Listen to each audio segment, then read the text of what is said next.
Joe Mullings on Untitled and Unfiltered. Want to chat with you today about one of my favorite things, and I refer to it as mastering the boring.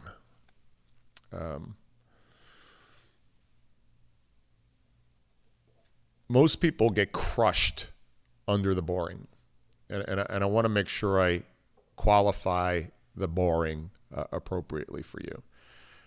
I will let you know that those who have created the most value, the most wealth, probably have saved the most lives, have created opportunities for others, have become experts at mastering the boring, showing up every day and doing the basic fundamentals of whatever business, sport, or sort of career that they're in. Now, don't mistake it. When you see Celine or you see,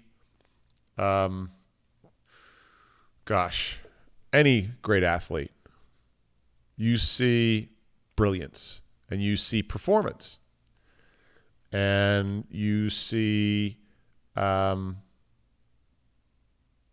execution and trophies in first place and wealth and all that. And I will let you know that every single one of those individuals have mastered the boring.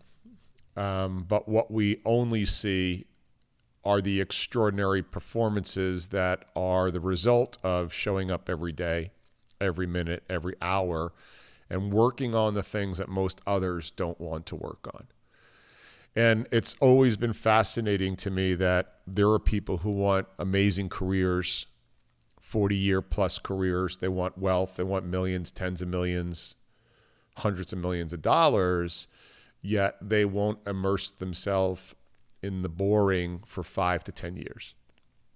And there's nobody you know that has created amazing wealth, experienced ongoing success without absolutely committing themselves to sitting in the pocket of the boring. Now, I'm not saying redundancy and doing the same thing every day. What I'm saying is coming in every day and incrementally, and it could be and likely is 0.1% improvement compounded over every day, every week, every month, every year.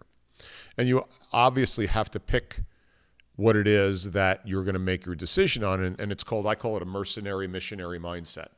If you're a mercenary and you're doing things exclusively for the trophy, and that trophy could be fame, money, whatever your definition of success is, and you're a mercenary mindset, meaning you're doing it to be bought, you're likely not going to be able to master the boring because you're asking to be bought on an outcome, and that rarely will sustain you. Now, on the other side, the missionary mindset knows in their mind that somehow or another the universe has whispered to them and has said, this is what your mission is. And in the beginning, people will think that you're effed up, whether it's Picasso, whether it's Celine again, whether it's Ronaldo, right? You spend all of your time in the inane, but constantly honing those skills in that empty time that everybody else wants to entertain themselves or be entertained or pursue joy or happiness. And I've chatted about this before. The missionary is finding fulfillment in the work. The missionary is finding purpose in the work. There comes a time, though, that missionary mindset converts to success. And again, that success is trophies, wealth, notoriety, whatever your scorecard is based on where you're playing amongst your peers. But that missionary, fulfillment, mastering the boring triad is at the core of every single successful person that you can point to. And so when you're thinking about mastering the boring, rarely do you view things as a sacrifice.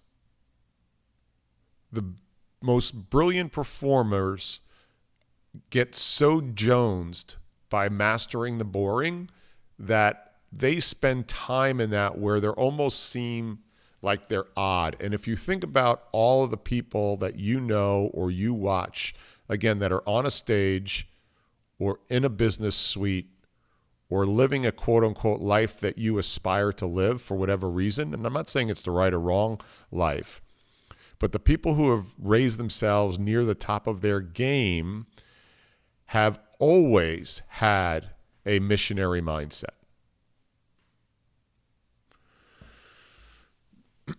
Return on investment has a lot to do with boring. The ROI. People often look at how long do I have to do this for? If I invest this money, how long do I have to invest this? If I have to put myself out, how long am I going to have to put myself out? They're always looking for, I want the ROI. I want the ROI. The return on investment.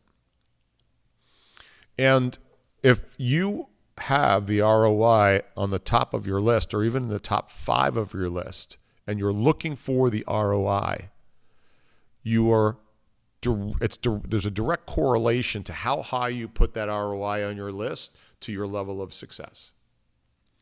If you do not worry about the ROI, but you commit yourself to the activities, which often lie in the boring,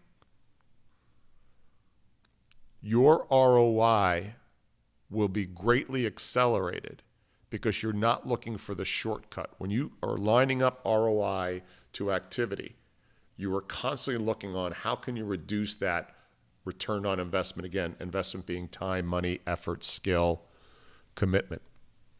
Boring. So the more that you want it yesterday, you want it today, means that you're pushing away the boring. The more that you're looking for your return on investment, you're pushing away the boring. You're keeping score. And that missionary, mercenary mindset, the missionary does it for the sake of the mission. The mercenary does it for the sake of the investment and the return on the investment. Don't ever mistake the headlines for the work that was put in. Oftentimes, the headlines certainly are important to the performer, but they weren't the reason for them putting in the work.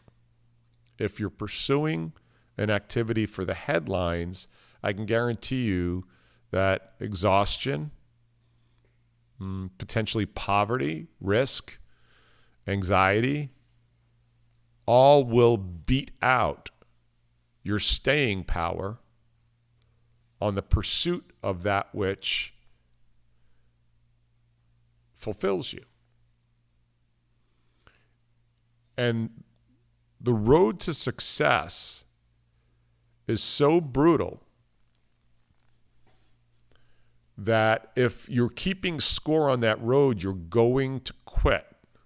The tally board will always win if you're keeping score. Now, if you're keeping progress towards that, and that progress is not being kept on a scorecard, but instead it's being kept as an acknowledgement of what you're doing is moving you ahead, and you're learning from the day before and building on the day before and honing your craft, spending time in that boring, then you're more likely to have the outcome that others will deem as successful. Most high performers and successful people care more about their performance than the outcome. The W ends up as an outcome of the pursuit of an elite performance, not the other way around. Just like oftentimes, wealth is the result of insanely hard work and the love of insanely hard work. It comes back to the same physics. If you pursue wealth for the sake of wealth, oftentimes you're going to get crushed. I don't know if I've ever seen personally anybody who's attained wealth for the sake of wealth ever make it there. And in the short time that they might have got an extra zero in their bank account, their spiritual side of themselves was so incredibly compromised that they often didn't sustain that wealth for a long period of time. Mastering the boring goes in line with pursuing fulfillment, not happiness. Seeking happiness is looking for a headline. Boring comes with fulfillment of your work and mastering your craft on an iterative basis, on a day-to-day, even hour-to-hour relationship. So forget the ROI. Forget the fear of missing out. Forget the headlines. Immerse yourself in the levels and the depths of boring. And that likely will result in an outcome much further out than you imagined, by the way. Just want to manage that appropriately, that you'll be happy with. This has been Joe Mullings with Untitled and Unfiltered.